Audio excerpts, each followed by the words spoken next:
Hi guys, welcome back to Dauntless. Today I got a really special fun build again for you guys. Listen up, we got Alyra now. We want to play with it, build with it, but we only seem to find some full damage builds for it that are way too exhausting for us. So what should we do? Well, if that is in fact your thoughts, then I got your back right here.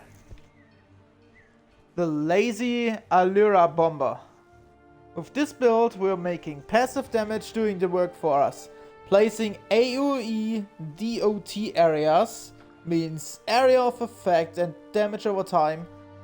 And simply enjoy Alyra runes and feel like a trapper or miner.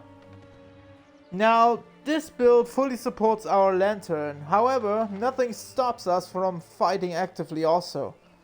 Quite the opposite though. Thanks to this unique playstyle, we can make use of things that are normally abandoned, like for example the Rift Strike of the Chainblades. More about that later. For now, let's take a look at the gear and the cells before we are talking about every weapon setup.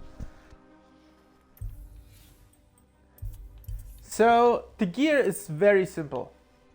It's just casual, it's a fun build, therefore we have in general, a chrono weapon with 2x tough and Alyra as a bound weapon.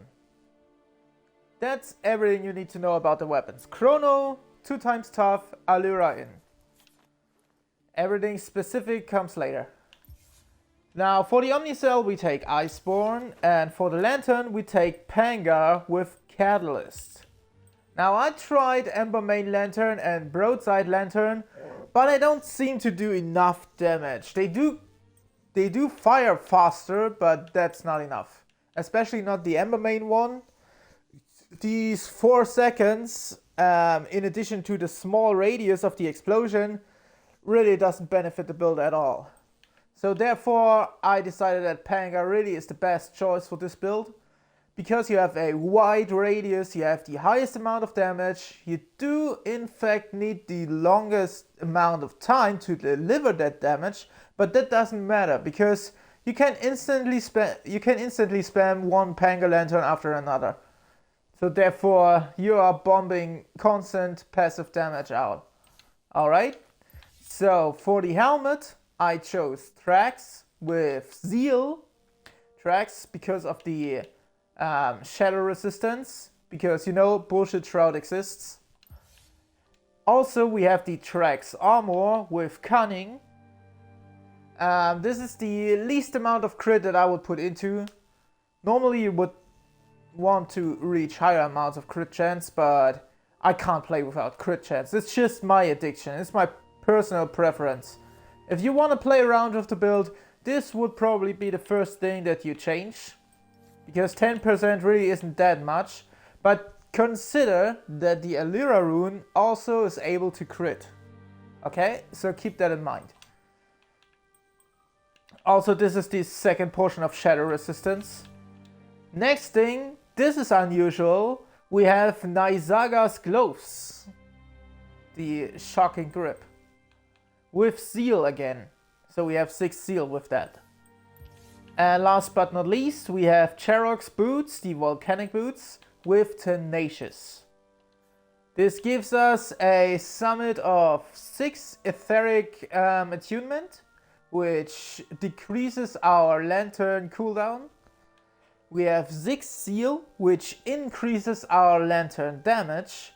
We have 6 cunning, just for a basic crit package that we can carry with us. We have 6 Catalyst, boosting up our potions by 60% in duration and power. We have 6 Tough, which gives us 500 more total max health. And also increases our life leech from Iceborne by 50%. And with that total amount of 1700 HP, we make max use of Tenacious, giving us 34% extra base damage, which is, in my opinion, the least amount of base damage that you should carry with you. Of course, Additionally, we have the Frenzy Potion, also the Bliss Potion, thanks. And of course we have the Ether Drive Potion, which is absolutely mandatory. You need this because you need to spam your lantern. These 3 potions of course get powered up by 6 catalysts, just as I mentioned. And that's literally it. Now, for every single weapon, you have a few options there. First of all, the sword. Sword is one of the most preferable weapons for this build, because this is a DOT build, as I said, a damage over time build. So with sword, you have 4 damage over time sources instead of 2. Normally, you just have your lantern and your Alyra rune. Although, by the way, Alyra rune isn't really a damage over time, but it's an AoE, okay? So let's just sum that together. Now with the sword, you have also the echo, you know, this sword aura thingy that you can use, that you can place on the ground and deals constant damage over time. And you can also play with the cyclone, which makes you yourself to an AoE DOT, which is really, really cool in this package. So for the sword, I recommend playing with the cyclone and the recursive hilt. Recursive hilt is just the best option for sword, really. Now, next weapon would be axe. Axe is just standard, you know, Grim Onslaught, Overcharged Cylinder, you're good to go. Next thing is the hammer. Also a couple options here.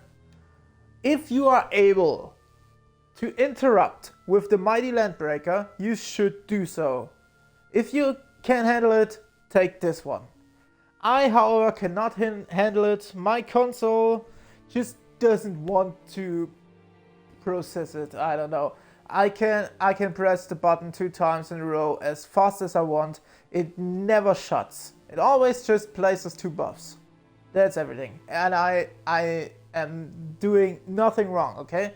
I tested this over and over and it doesn't work for me. So therefore I take just the salvo, the conclusive salvo or corrosive salvo, whatever, the salvo, just to have an easy interrupt, and I'm good to go with that. I'm totally satisfied with that. For the mod, you also have the choice between the extended clip and the waved crown. Now the extended clip just deals more damage, obviously, because it's 2 more shots that you fire out with a finisher. And the waved crown lets you stagger a behemoth earlier than usual. But in the long term, it doesn't really matter to stagger them earlier, because you stagger them early anyways, because additionally to your normal stagger damage, the Alyra rune does stagger damage as a secondary damage. Except for the pike. I will tell you more about that later.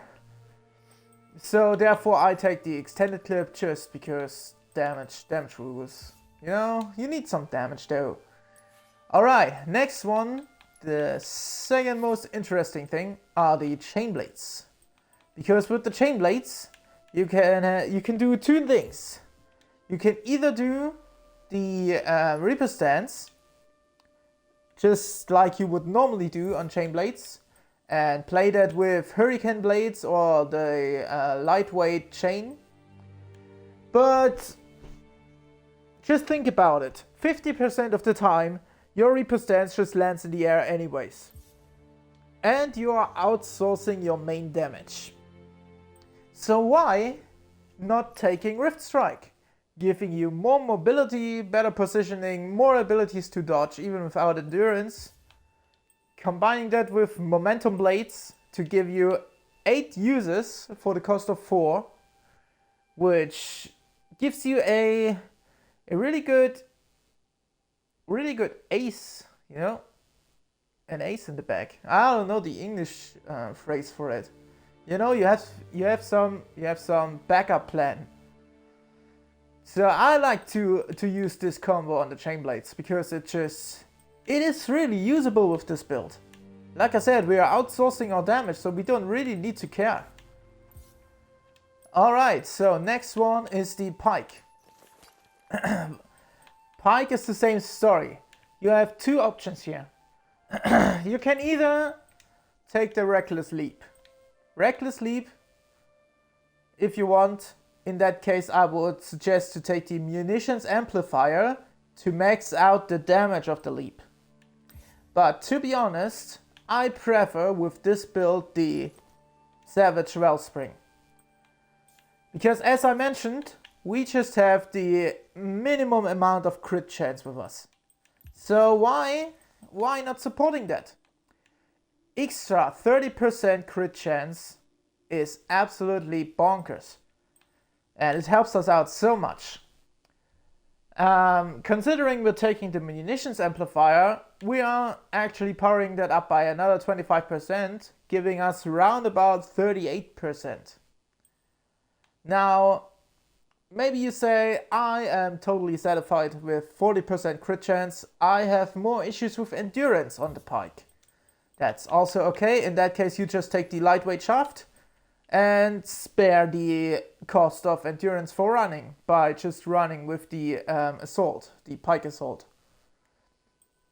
These are the two combinations. So I would prefer the Savage Wellspring with lightweight shaft or Munitions Amplifier, but you can also take the Reckless Leap. In that case, you definitely want the Munitions Amplifier. You don't need to run because you can jump, and you want to do the biggest damage with that jump. Next on, we got the pistols. Pistols, same story. You have a couple options. Here's something interesting though. Me myself, if I play pistols, I'm never making use of the marksman chamber because I am never sitting still. I dance around the behemoth, trying to be in the dead spot where it cannot hit me, and I never hit the same target twice in a row very often.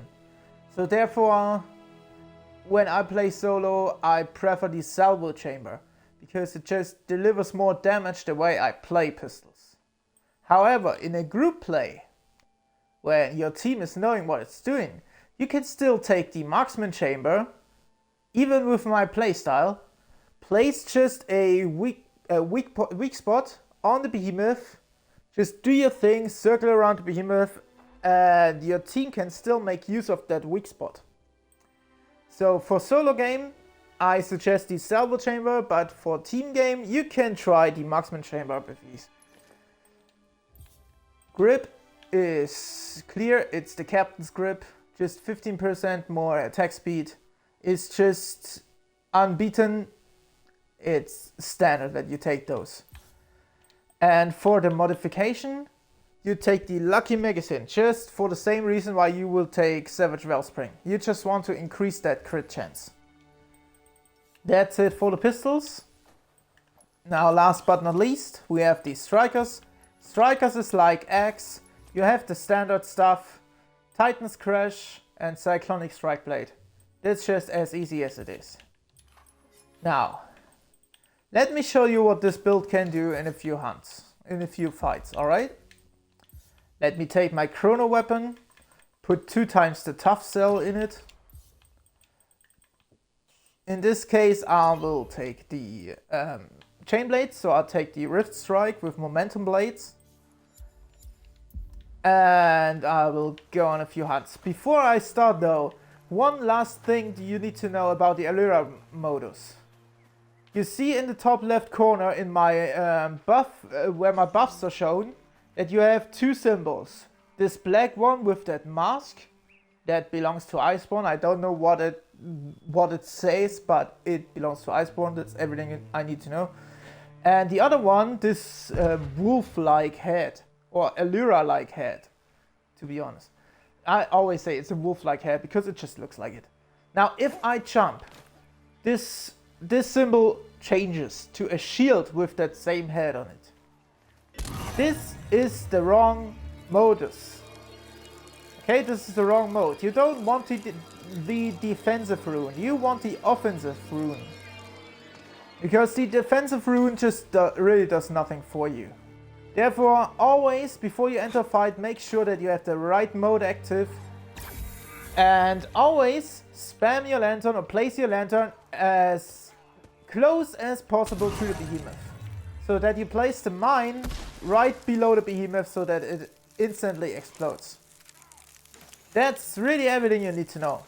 Just take your potions, spam your lantern close to the behemoth, and you're good to go. Now let's see. Where do we go for some hunting? We are level 8, almost level 9. I would say Hades Reach is the perfect spot for us. Let's just take on a few Hellions, shall we?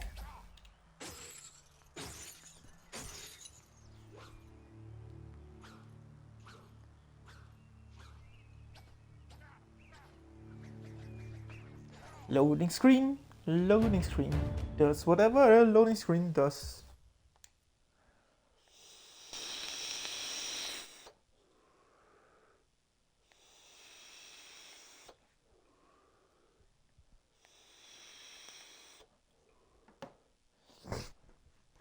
By the way, if you try the build and like it, I would love if you leave a like on the video. That will help me insanely to reach more people and improving their hunting experience. Many thanks for that in advance.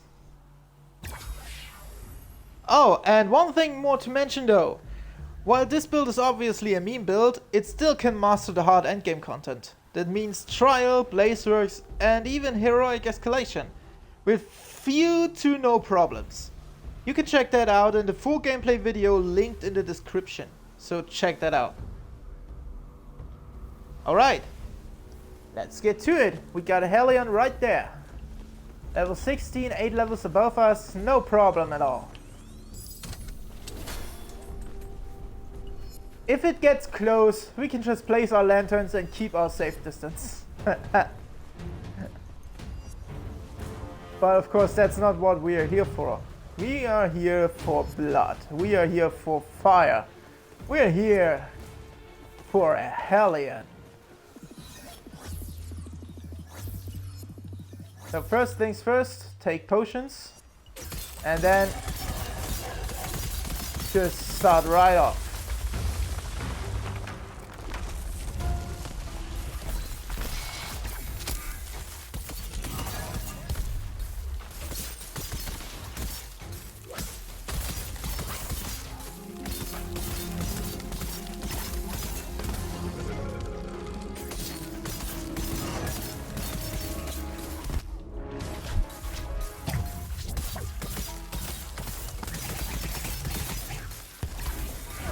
If you get problems though, you can always fire your chrono ability. That will help you out for a few seconds.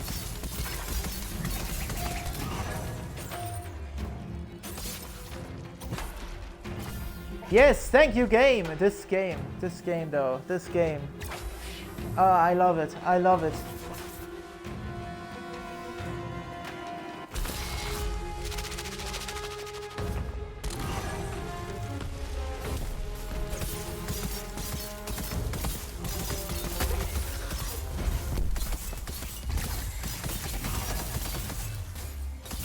Like I said, few to no problems.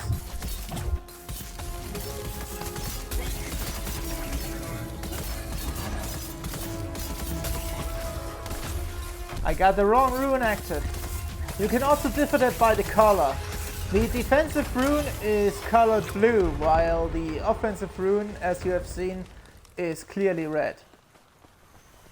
So keep that in mind. If you realize in a fight that you are placing the wrong color, you just know what to do. Just jump one time and you're good to go again. Keep in mind that also ether slots and every kind of falling animation changes this mode.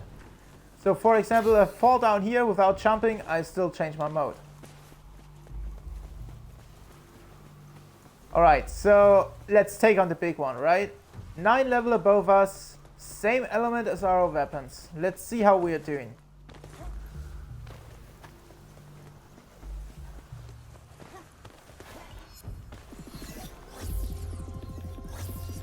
Take potions. Maybe heal up. And boom.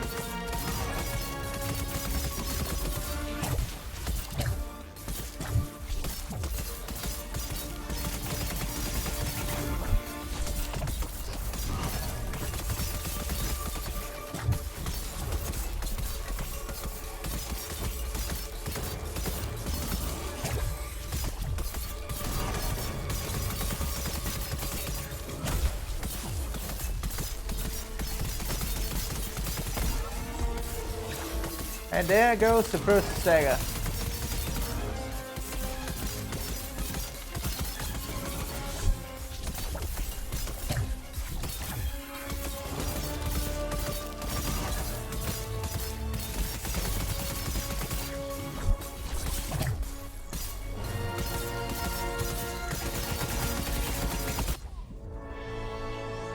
Ow.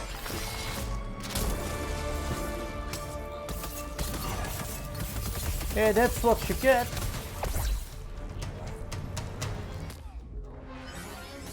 Hey, that was not fair.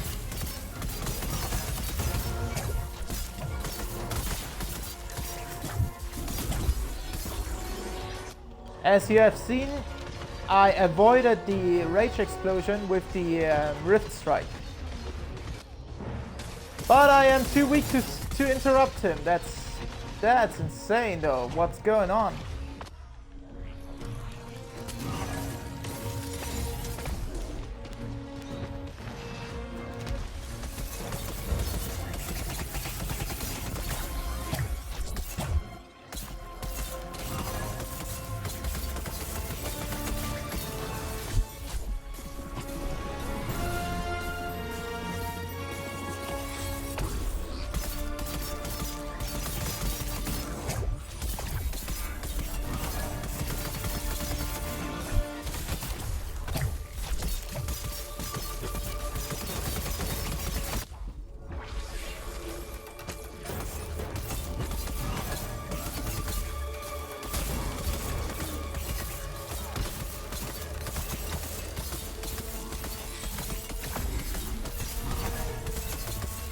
Where are you shooting, bro?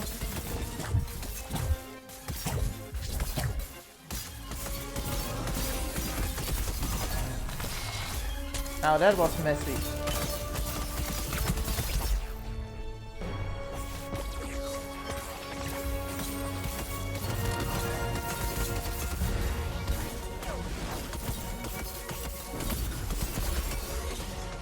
Let's see if we can stagger him this time.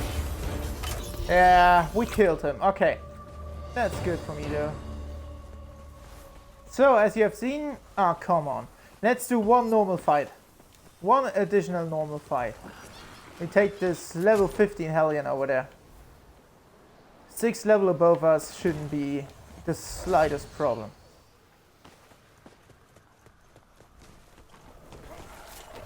Of course we need to repot in the middle of fight now. That's annoying, but... Hey, what can you do?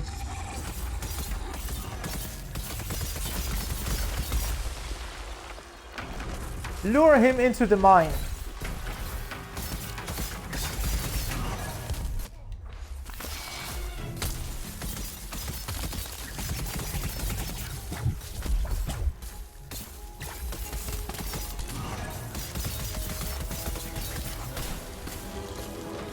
Now we need to repot.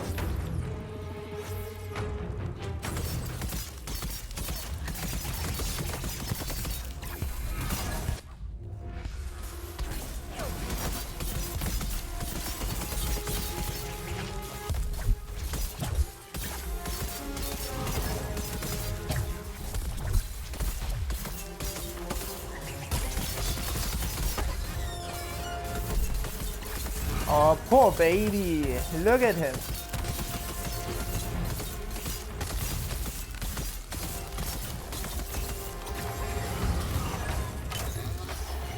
Now, let me do one more special for you. A lantern only kill. Now, this is the fun part. It is absolutely not efficient, but it always makes me laugh.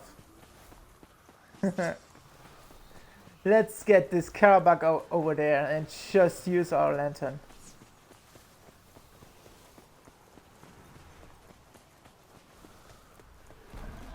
This is the final piece that I'll show you. I think you're good to go for now anyways. Well, let's just have a little bit of fun.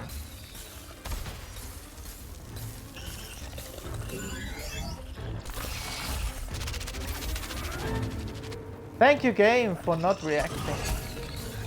The lag is so insane. I don't know what's going on today. I don't want any bugs around me.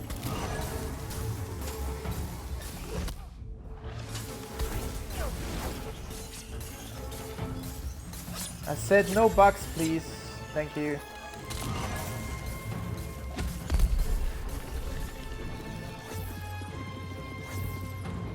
Yeah, I'm taking potions for this one.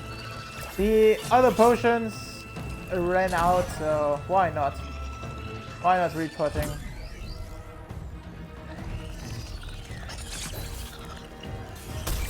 Come here. Thanks.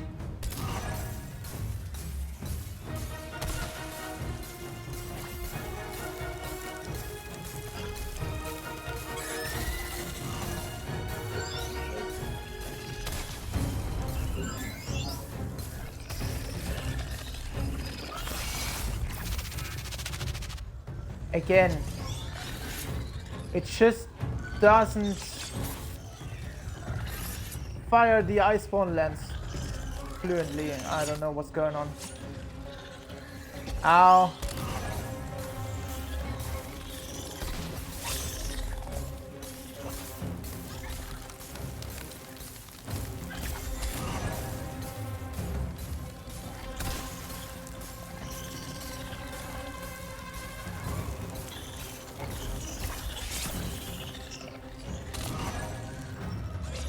And where are you going? Stay here.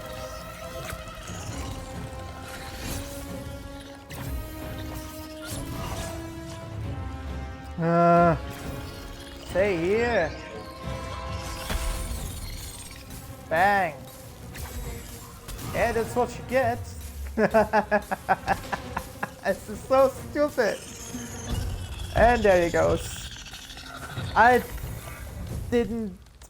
I didn't move a single finger. Well, maybe 1-2 hits at the start, but that was just to get rid of the bugs. And there you go. This is the build. Let me take you to Ramsgate and just show you the weapon setups again.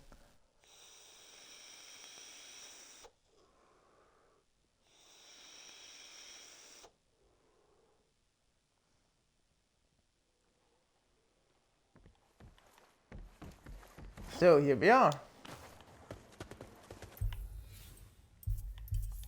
That's the build. Chrono weapon, 2 times tough, and Alyra bound in. Iceborne Omnicell, Panga Lantern with Catalyst, Frog's helmet with Seal, Frog's armor with Cunning, then the Nysaga gloves with Seal, and the Cherub boots with Tenacious. Bliss Frenzy Ether Drive as a potion, and there you go.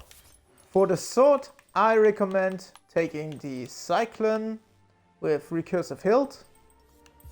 For the axe, just standard stuff. The Grim Onslaught with Overcharged Cylinder. Nothing special there. For the hammer, you can take the Mighty Landbreaker if you are able to interrupt with it. Otherwise, just take the Corrosive Salvo with either the extended clip or the waved crown. I prefer the extended clip. For the chain blades, just as you have seen, the Rift Strike is really nice to play around with momentum blades as a mod. Otherwise, you can also, of course, do the Reaper stance. In that case, you take the Hurricane blades or the lightweight chain.